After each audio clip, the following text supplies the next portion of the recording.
कल्पना कीजिए, एक शानदार शादी का जश्न चल रहा है और उसी जश्न के बीच आसमान से एक आवाज गूंजती है। एक ऐसी भविष्यवाणी जो एक बहुत ही ताकतवर राजा के अंत का ऐलान कर देती है। ये सिर्फ कोई कहानी नहीं है, ये उस दिव्य चेतावनी की शुरुआत है जिसने एक पूरे साम्राज्य का भविष्य हमेशा हमेशा के लिए बदल कर रख दिया। ये शब्द मानो हवा में बिजली की तरह कड़के। एक पल पहले जहां जश्न और खुशियों का माहौल था, वहीं अब मथुरा के क्रूर राजा कंस के लिए सब कुछ बर्फीले डर में बदल गया। सोचिए, उसका अंत कोई और नहीं बल्कि उसकी अपनी ही बहन का होने वाला बेटा करेगा। देखिए, कंस का राज तो पहले से ही आतंक का दौर था, लेकिन इस भविष्यवाणी ने उसके डर को एक तरह के पागलपन में बदल दिया। अपने ही भविष्य की परछाई से इतना घबरा गया कि उसने वो किया जो कोई सोच भी नहीं सकता। अपनी सगी बहन देवकी और उनके पति वासुदेव को उसी महल की दीवारों के अंदर हमेशा के लिए कैद कर लिया। जरा उस ठंडी पत्थर की कोठरी में बीते सालों के बारे में सोचिए। हर बार जब किसी बच्चे का जन्म होता तो एक उम्मीद की किरण चमकती, और फिर कंस की क्रूरता के अंधेरे में वो कहीं गुम हो जाती।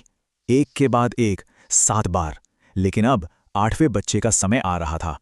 वो बच्चा जो या तो उनका उद्धार करने वाला था या फिर उनकी आखिरी उम्मीद भी तोड़ने वाला था।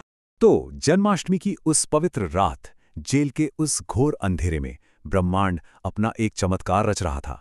बाहर कंस का आतंक था, लेकिन अंदर उस घोर निराशा के बीच एक दिव्य प्रकाश उभरने वाला था। ये कोई आम जन नहीं था, बिल्कुल नहीं। जैसे ही 8वें बेटे ने इस दुनिया में अपनी पहली सांस ली, एक अलौकिक तेज ने उस पूरी कालकोठरी को रोशन कर दिया। ये सिर्फ रोशनी नहीं थी, ये तो कंस के अत्याचारी शासन के अंधेरे को एक सीधी चुनौती थी, एक संकेत कि अब ब्रह्मांड का संतुलन बदलने वाला है। और फिर जो असंभव था वो होने लगा। लोहे की भारी भरकम जंजीरें कांच की तरह टूटकर बिखर गईं। जो पहरेदार वहां तैनात थे वो एक जादुई गहरी नींद में सो गए। ये सब इशारे थे, इस बात का सबूत कि अब इस खेल के नियम पूरी तरह बदल चुके थे। एक ऐसी शक्ति मैदान में आ चुकी थी जिसके सामने कंस की सत्ता कुछ भी नहीं थी। अब सबसे बड़ी चुनौती थी बच्चे को कंस से बचाने की।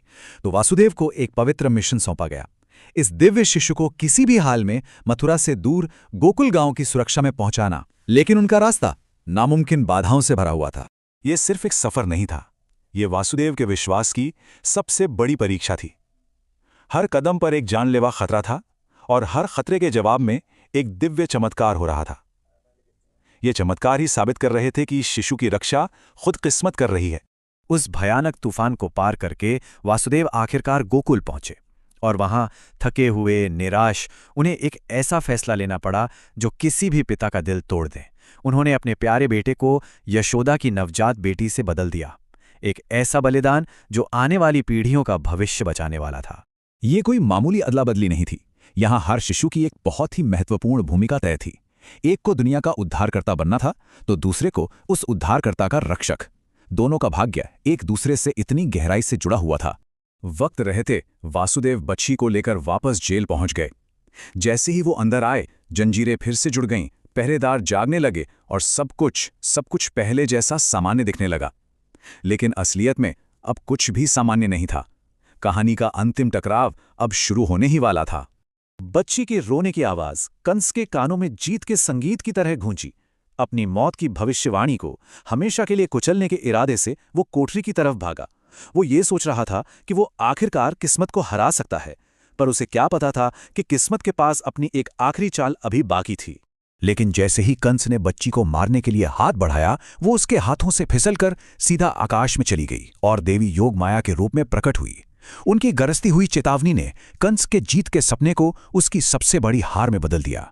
उसका दुश्मन ना सिर्फ जिंदा था, बल्कि अब उसकी पहुंच से बहुत दूर था। और जहां मथुरा में एक हारा हुआ राजा गुस्से में जल रहा था, वहीं गोकुल के शांत से गांव में भविष्य का रक्षक नंद और यशोदा के घर में सुरक्षित सो रहा था। उसकी असली पहचान, उसकी नियति, सब कुछ एक गहरा रहस्य था जो बस सही समय का इंतजार कर रहा था। तो अब एक दिव्य शक्ति आम लोगों के बीच पल रही है, एक साधारण से गांव में छिपी हुई। सवाल यह है कि इतना बड़ा रहस्य आखिर कब तक एक रहस्य बना रह सकता है? और जब सच्चाई दुनिया के सामने आएगी तो क्या होगा?